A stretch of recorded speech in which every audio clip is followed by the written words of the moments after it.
Dépensez votre richesse pour le Seigneur.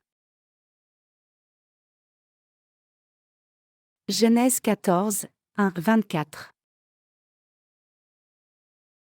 Dans le temps d'Amraphel, roi de Shinéar, d'Arjok, roi d'Élazar, de Kédorlaomé, roi d'Élam, et de Tidil, roi de Gojim, il arriva qu'ils firent la guerre à Béra, roi de Sodome, à Birsha, roi de Gomorre, à Shinab, roi d'Adma, à Shemébé, roi de Tseboïm, et au roi de Béla, qui est Tsoar. Ces derniers s'assemblèrent tous dans la vallée de Sidim, qui est la mer Salée. Pendant 12 ans, ils avaient été soumis à Kédorlaomé, et la 13e année, ils s'étaient révoltés. Mais, la 14e année, Kédorlaomé et les rois qui étaient avec lui se mirent en marche, et ils bâtirent les Rephaïm à Ashteroth-Karnaïm, les Uzim à Ham, les Émim à Shavekir-Jataïm, et les Horiens dans leurs montagnes de Séhir, jusqu'aux chênes de Paran, qui est près du désert. Puis ils s'en retournèrent, vinrent à Mishpat, qui est Kadès, et bâtirent les Amalécites sur tout leur territoire, ainsi que les Amoréens établis à Hatsatson-Tamar. Alors s'avancèrent le roi de Sodome, le roi de Gomorre, le roi d'Adma, le roi de Tseboïm, et le roi de Béla, qui est Tsoar, et ils se rangèrent en bataille contre eux, dans la vallée de Sidim, contre Kédorlaomé, roi d'Élam, Tidil, roi de Gojim, Amraphel, roi de Shinéar, et Arjok, roi d'Élazar, 4 rois contre 5. La vallée de Sidim était couverte de puits de bitume, le roi de Sodome et celui de Gomorre prirent la fuite, et y tombèrent, le reste s'enfuit vers la montagne. Les vainqueurs enlevèrent toutes les richesses de Sodome et de Gomorre, et toutes leurs provisions, et ils s'en allèrent. Ils enlevèrent aussi, avec ses biens, Lot, fils du frère d'Abram, qui demeurait à Sodome, et ils s'en allèrent. Un fuyard vint l'annoncer à Abram, l'Hébreu, celui-ci habitait parmi les chênes de Mamré, l'Amoréen, frère d'Eshcol et frère d'Aner, qui avait fait alliance avec Abram. Dès qu'Abram eut appris que son frère avait été fait prisonnier, il arma 318 de ses plus braves serviteurs, nés dans sa maison, et il poursuivit les rois jusqu'à Dan. Il divisa sa troupe, pour les attaquer de nuit, lui et ses serviteurs, il les battit, et les poursuivit jusqu'à Shoba, qui est à la gauche de Damas. Il ramena toutes les richesses, il ramena aussi Lot, son frère, avec ses biens, ainsi que les femmes et le peuple. Après qu'Abram fut revenu vainqueur de Kédorlaomé et des rois qui étaient avec lui, le roi de Sodome sortit à sa rencontre dans la vallée de Chavé, qui est la vallée du roi. Melchizedek, roi de Salem, fit apporter du pain et du vin, il était sacrificateur du Dieu Très-Haut. Il bénit Abram, et dit, « Béni soit Abram par le Dieu Très-Haut, maître du ciel et de la terre. Béni soit le Dieu Très-Haut, qui a livré tes ennemis entre tes mains. » Et Abram lui donna la dîme de tout. Le roi de Sodome dit à Abram, « Donne-moi les personnes, et prends pour toi les richesses. » Abram répondit au roi de Sodome, « Je lève la main vers l'Éternel, le Dieu Très-Haut, maître du ciel et de la terre, je ne prendrai rien de tout ce qui est à toi, pas même un fil, ni un cordon de soulier, afin que tu ne dises pas, j'ai enrichi Abram. Rien pour moi.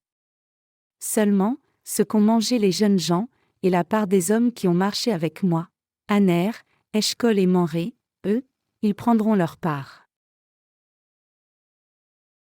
Une guerre a éclaté parmi les rois dans le pays de Canaan. Quand Abraham est entré en Canaan, il y avait déjà beaucoup de rois dans ce pays. Dans les temps anciens, il y avait beaucoup de rois de tribus, et le pays de Canaan était habité par différentes tribus. Comme aux États-Unis, différents groupes ethniques cohabitaient dans ce pays. Et parmi ces différents rois, Kédorlaomé était le plus puissant. Donc les autres rois lui payaient des tribus comme sujet, mais beaucoup de ces tribus se sont réunies et se sont rebellées contre Kédorlaomé, le roi d'Élam. La guerre a éclaté entre les rois du pays de Canaan en conséquence de cela. Entraîné dans cette guerre, le neveu d'Abraham, Lot, a été capturé comme prisonnier de guerre. Sa femme et ses enfants ont aussi été faits captifs, et il a été privé de toutes ses possessions. Quand le roi de Sodome est entré en guerre, Lot n'a pas pu éviter d'être entraîné dans la guerre puisqu'il vivait dans le pays de Sodome. Puisqu'il était sujet de Sodome, il devait entrer en guerre avec son roi, et quand ils ont perdu la guerre, lui et sa famille entière ont été faits captifs. La Bible dit que lorsqu'Abraham a entendu cela, il a pris 318 hommes qui avaient grandi dans sa maison pour poursuivre ces gens, a divisé ses forces en deux et attaqué les troupes ennemies par deux côtés, les a détruits dans la bataille, et a récupéré tout ce qui avait été perdu, y compris son neveu, sa femme, ses enfants et possessions, et tous les autres captifs aussi. À partir de ce passage, nous pouvons voir comment les gens de l'époque vivaient en petites tribus. Quand nous regardons comment Abraham a pu vaincre ces gens avec seulement 318 hommes et récupérer ce qui avait été perdu, nous pouvons voir comme les tribus étaient petites, et comment elles vivaient dans une grande proximité. Même si Lot a été secouru par Abraham, Lot l'a quitté de nouveau. La vie de Lot a été épargnée grâce à son oncle Abraham. En dépit de cela, Lot est retourné dans le pays de Sodome? Même s'il a été sauvé par Abraham, il est reparti dans ce pays de Sodome, cela montre combien il était insensé. Les fous ne savent pas qu'ils sont fous en fait. C'était une excellente occasion pour Lot de quitter ce pays de péché, et s'il avait suivi Abraham, il aurait pu préserver son salut et vivre dans la prospérité en faisant l'œuvre juste, mais il a rejeté cette opportunité. Il est écrit, un fuyard vint l'annoncer à Abraham, l'Hébreu, celui-ci habitait parmi les chaînes de Mamré, l'Amoréen, frère d'Eshcol et frère d'Aner, qui avait fait alliance avec Abraham, Genèse 14h13. Les descendants d'un certain peuple se sont alliés avec Abraham et ont été protégés par lui. Puisqu'ils étaient sujets d'Abraham, ils ont pu participer aux bénédictions de Dieu qu'Abraham avait reçues. Lot cependant n'a pas pu expérimenter cela bien qu'il ait reçu la rémission de ses péchés. Quand Abraham est rentré après avoir secouru Lot et sa famille, la Bible nous dit que, après qu'Abraham fut revenu vainqueur de Kedorlaomé et des rois qui étaient avec lui, le roi de Sodome sortit à sa rencontre dans la vallée de Chavé, qui est la vallée du roi. Melchizedek, roi de Salem, fit apporter du pain et du vin, il était sacrificateur du Dieu Très-Haut. Melchizedek le roi de Salem a béni Abraham, et a donné gloire à Dieu, puis a reçu la dîme d'Abraham. Cela nous montre qu'il y avait déjà un sacrificateur.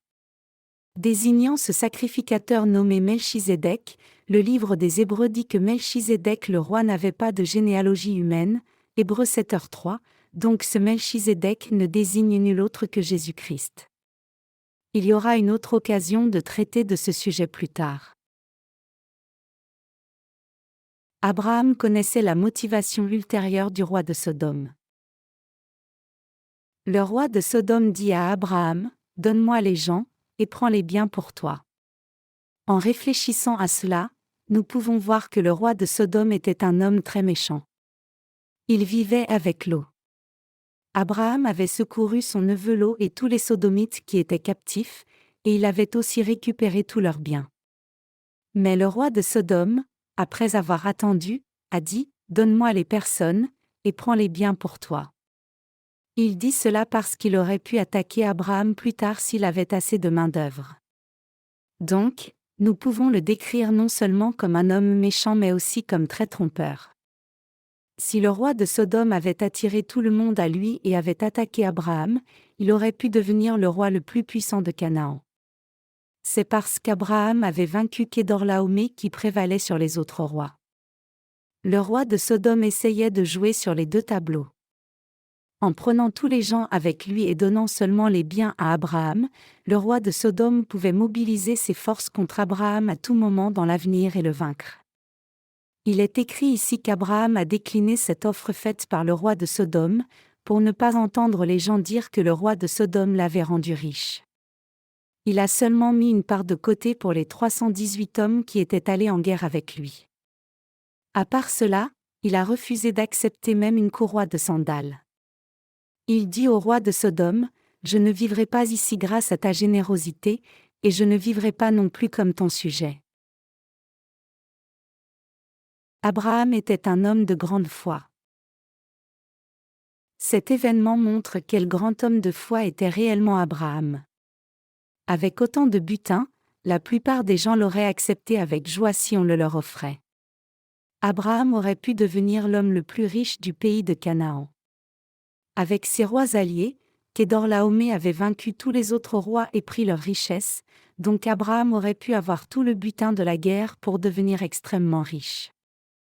Tous ces biens ont été offerts à Abraham, mais il a refusé de les accepter, disant au roi de Sodome qu'il n'accepterait même pas une courroie de sandales de sa part.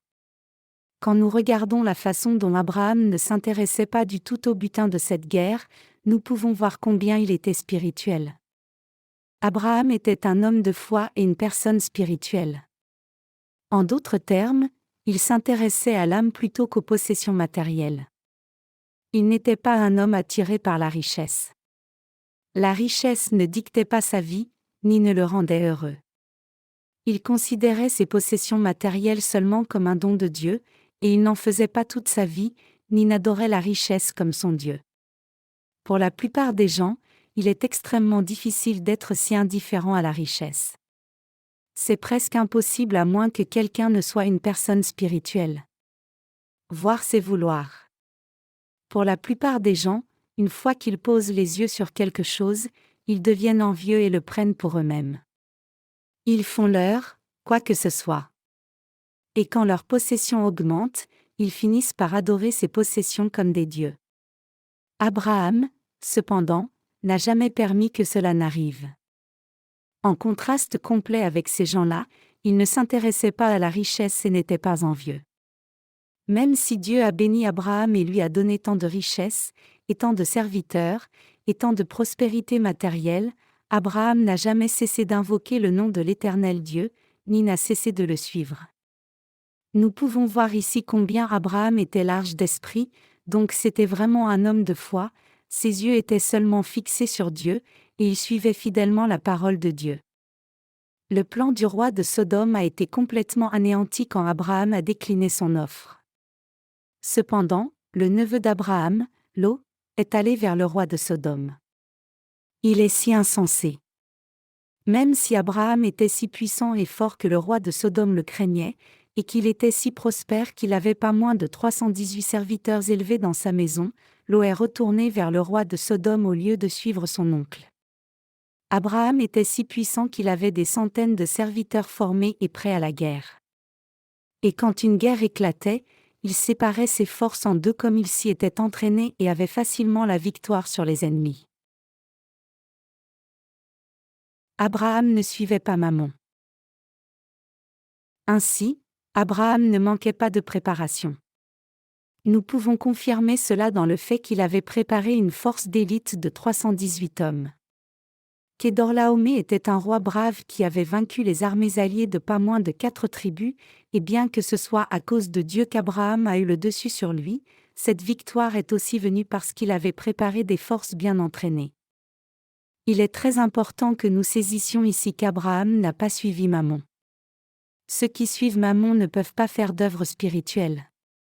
Ceux qui sont complètement possédés par le matérialisme ont une vision extrêmement étroite. Avec le temps, leur corps et leur esprit sont complètement détruits par Mammon. C'est arrivé à beaucoup de gens. Les dits évangéliques sont aussi devenus des gens de dénomination ensevelis sous Mammon, et ils ont construit leur propre richesse. Le Seigneur nous a donné les richesses du monde pour que nous les gérions en tant que gestionnaires et les utilisions pour l'Évangile, et non pour les adorer. Dieu nous a tout donné pour régner sur la création et prospérer, mais la prospérité matérielle peut être un dieu. La poursuite de Mammon ne peut résulter qu'en sa propre destruction. Qu'en est-il de Lot alors? En contraste complet avec Abraham, Lot suivait Mammon. Le roi de Sodome devait avoir distribué le butin de guerre. C'est pour cela que Lot l'a suivi, attiré par ce butin. Cet homme charnel aurait-il suivi le roi de Sodome si ce roi n'avait rien? Non, Lot est néanmoins retourné dans le pays de Sodome parce que c'est là qu'était sa richesse. Ainsi, Abraham et Lot étaient des gens complètement différents. Même si les deux hommes étaient des justes qui avaient reçu la rémission des péchés, l'un aimait Mammon au point qu'il se consacrait à accumuler davantage de richesses, alors que l'autre ne prenait pas possession des richesses même quand il avait l'occasion de le faire. Dieu bénit ceux qui suivent sa parole et dont la foi transcende tout dans ce monde, et Dieu répand sur eux la richesse matérielle et spirituelle, les bénédictions de la fertilité de la terre et la bénédiction du ciel. Ce sont ces gens qui peuvent devenir ancêtres dans la foi. Ceux qui croient en l'Éternel Dieu comme leur Dieu et suivent seulement ce Dieu, ce sont les gens que Dieu bénit. Il est écrit, « Car là où est votre trésor, là aussi sera votre cœur » Luc 12h34. Nous sommes prompts à être attirés par la richesse de ce monde, et cela nous arrivera si nous ne gérons pas nos priorités.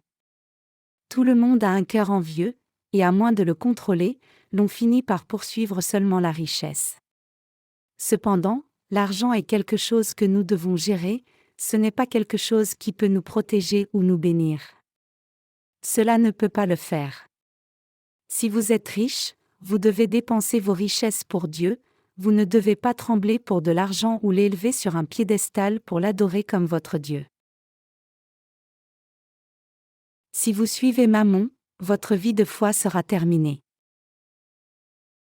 Même pour les gens de foi, la poursuite de Mammon résulte en la destruction. Ceux qui cherchent leur propre gloire, honneur et richesse peuvent sembler suivre Dieu pour un temps, mais à la fin, ils abandonnent finalement leur vie de foi. Ils finissent comme l'eau, qui a suivi Dieu seulement un peu de temps et a finalement abandonné. La plupart des gens ne suivent pas Dieu s'ils deviennent millionnaires. Dans mes années de séminaire, la plupart de mes camarades disaient qu'ils ne continueraient pas l'œuvre de Dieu si Dieu leur donnait beaucoup de richesses. Beaucoup disaient qu'ils serviraient plutôt Dieu comme anciens. Ils disaient qu'ils étaient au séminaire parce qu'ils n'avaient pas d'autre option. Beaucoup de pasteurs abandonneraient leur ministère immédiatement s'ils devenaient subitement riches. Je ne peux pas voir de l'argent être accumulé quelque part. Lorsque j'ai de l'argent, je réfléchis comment le dépenser. En d'autres termes, lorsque j'ai de l'argent, je réfléchis toujours à le dépenser pour l'Évangile. Si vous ne dépensez pas l'argent et l'économisez, il se multipliera certainement. C'est assez excitant de voir les économies augmenter. Ce serait sûrement excitant de voir vos économies passer de $10 000 à $100 000 et de $100 000 à $500 000. Cependant, même si vous avez $1 million, à quoi est-ce utile? Même si vous avez $10 millions, quel bien cet argent vous fait-il? Est-ce vraiment une forte somme? Quelques centaines de milliers de dollars peuvent sembler beaucoup d'argent, mais ce n'est pas tant que cela. Une fois que vous dépensez cet argent, vous verrez que cela ne signifie pas beaucoup. De plus, l'argent peut-il nous protéger? Vous ne pouvez rien faire avec l'argent seul.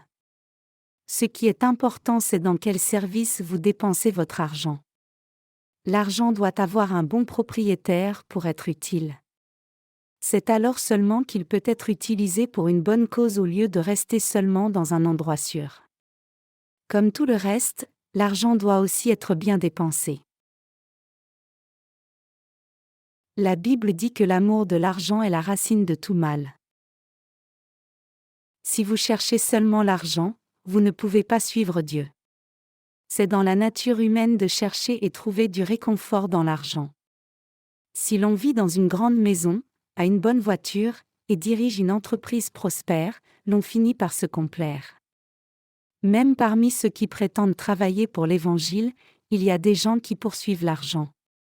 Au lieu de faire l'œuvre de Dieu, ils sont occupés à d'autres affaires. Il y a un certain pasteur à Ganyang qui vit dans une énorme et magnifique demeure.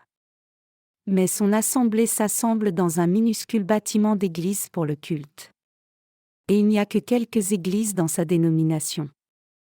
Même s'il a servi là pendant 20 ans, il n'y a que 3 églises filles. De plus, il n'y a quasiment pas de ministres dans ces églises. Cela nous montre combien ce pasteur ne travaille pas pour étendre le royaume de Dieu ni n'investit de ressources dans cet effort. Il est content tant que sa maison et son église prospèrent. Quand il fait une retraite spirituelle, il le fait dans sa propre église. Il fait cela parce qu'il est avare. J'ai invité une fois ce pasteur à dîner quand il était en visite à Chinchon, et je lui ai montré notre église à sa demande. Notre église à l'époque était très occupée à préparer la publication de livres. Voyant cela, le pasteur m'a dit qu'il prévoyait aussi de commencer un ministère de littérature, et il m'a demandé si je voulais dépendre de lui. Bien sûr, il n'y a pas de hiérarchie quand il s'agit de prêcher la parole de Dieu, donc il m'était tout à fait possible de servir le Seigneur sous la position de ce pasteur. Mais je lui ai dit d'abord, donne-moi une cassette de sermons de prédication de l'Évangile. J'écouterai ton sermon puis déciderai si je peux travailler avec toi ou pas. Je ne juge jamais quelqu'un sur l'apparence extérieure. Donc donne-moi la cassette d'un de tes sermons. Je n'ai jamais jusqu'à ce jour reçu aucune cassette de sa part. Nous avons publié notre premier livre avant ce pasteur, puis avons poursuivi avec une autre publication. Avec le temps nous avons publié plusieurs livres, ce pasteur a aussi publié un livre, et quand nous avons publié un magazine mensuel, il a aussi publié un magazine mensuel. En plus de cela, il a écrit un autre livre sur les origines de la mythologie de Dangun, le père fondateur de la nation coréenne. J'ai découvert qu'il était un auteur doué. Ce pasteur a un énorme jardin chez lui.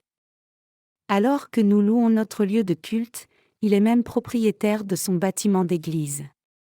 Le sujet ici n'est pas l'argent qu'avait ou dépensait ce pasteur, peu importe combien d'argent est dépensé, c'est bien dépensé si on l'utilise pour le bénéfice de Dieu. Le problème c'est que ce pasteur n'utilisait pas son argent pour l'extension du royaume de Dieu. Comme ce pasteur, quiconque poursuit l'argent ne peut pas faire l'œuvre de Dieu. Ceux qui chérissent l'argent plus que Dieu ne peuvent pas dépenser leur richesse pour le Seigneur. Ils dépensent seulement pour eux-mêmes. La richesse est là pour être dépensée pour l'œuvre de Dieu. Cette année, nous avons commencé à publier notre journal mensuel sur l'Évangile, et plus de 20 000 $ ont été dépensés sur ce projet. Si en dépensant cet argent l'Évangile est diffusé en Corée, alors cet argent est dépensé pour une cause digne. Lorsque je vois quelqu'un qui a de l'argent, je lui demande de dépenser cet argent pour diffuser l'Évangile. Si nous pouvons conduire une seule personne à recevoir la rémission de ses péchés en dépensant 2 000 $ par mois, alors cet argent est digne d'être investi.